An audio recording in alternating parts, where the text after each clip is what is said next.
ప్రభునందు ప్రియమైన దేవుని బిడ్డలందరికీ యేసుక్రీస్తు నామంలో శుభాభివందనాలు తెలియజేస్తూ ఉన్నాను. ఈ రోజున మన ముఖ్య ధ్యానాంశం ఏంటంటే, నీవు మంచి సమర్పణ కలిగి ఉంటే. ఒకతను బొగ్గు గనులలో పనిచేస్తూ ఉండేవాడు. అదే ప్రకారము దేవుని మందిరంలో కూడా అతడు పనిచేసేవాడు. అలా చేస్తూ ఉన్నప్పటికీ, అలసిపోయినప్పటికీ పాస్టర్ గారు కూడా ఏ పని చెప్పినా అతడు సనుగు కొనక అతని పని అంతా చేస్తూ పరిచర్యలో కూడా పాల్పొందేవాడు. అది కాకుండా ప్రతి ఆదివారము దేవుని మందిరానికి తప్పిపోకుండా ఆరాధనలో పాల్పొందేవాడు. 3 ఆరాధనలకు తను వచ్చేవాడు. సంఘమంతా అయిపోయిన తర్వాత పాస్టర్ గారి దగ్గరికి వచ్చి, అయ్యగారు ఇంకేమన్నా సంఘములో పని చేయాలా అని అడుగుతూ ఉండేవాడు. అప్పుడు పాస్టర్ గారు అనేవారు, బాబు నీవు అందరు వెళ్ళిపోయారా చర్చ్ వాళ్ళు? వెళ్ళిపోయారు అయ్యగారు. నీవు మందిరం అంతా శుభ్రము చెయ్యి, ఎక్కడున్నాయి అక్కడ సదిరిపెట్టు, అయిన తర్వాత ఊడువు, మెట్లన్నీ బట్టతో తుడువు, అయిన తర్వాత టాయిలెట్స్ అన్నీ కూడా శుభ్రము చేసి నీవు వెళ్ళు అని తనతో చెప్పాడు. దేవునికి స్తోత్రం. దేవుని బిడ్డలారా, మరి ఆ పాస్టర్ గారు ఏ విధంగా చెప్పారో ఆ విధంగా తను మనస్సు నొచ్చుకొనక, అసహించుకొనక ఆ పని అంతా చేసి వెళ్ళేవాడు. దేవుడు చూస్తూ ఉన్నాడు ఆయన సమర్పణను. దేవుడు చూస్తూ ఉన్నాడు ఆయన కష్టపడి పనిచేసి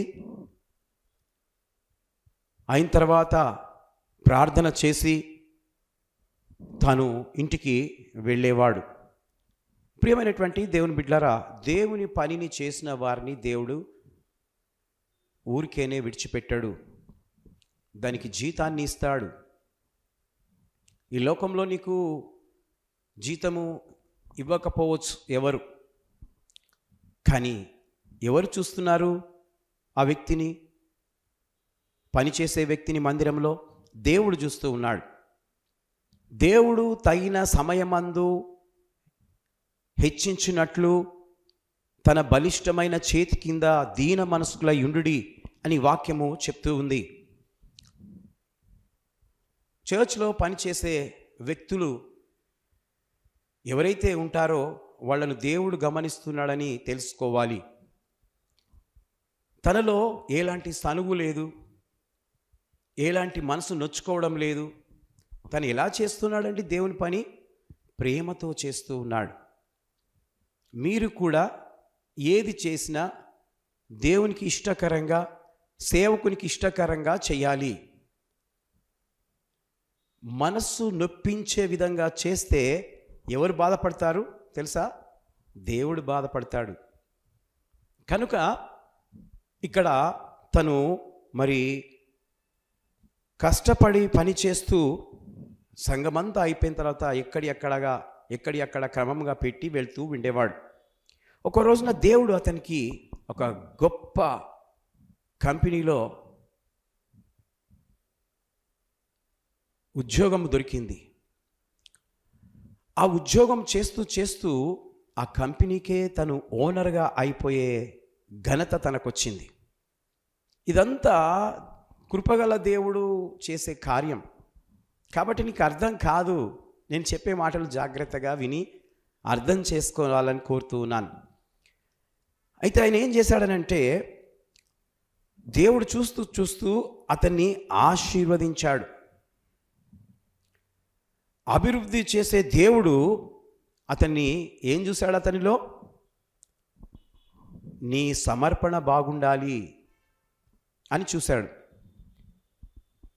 నీ ప్రార్థన బాగుండాలి అని చూశాడు, నీవు మందిరంలో ఎప్పుడు ఆదివారం రోజున తప్పిపోకుండా ఉండాలి అది చూశాడు. అప్పుడు అభివృద్ధి నీ దగ్గరికే వస్తుంది. అక్కడ ఇక్కడ వెళ్ళాల్సిన పని లేదు.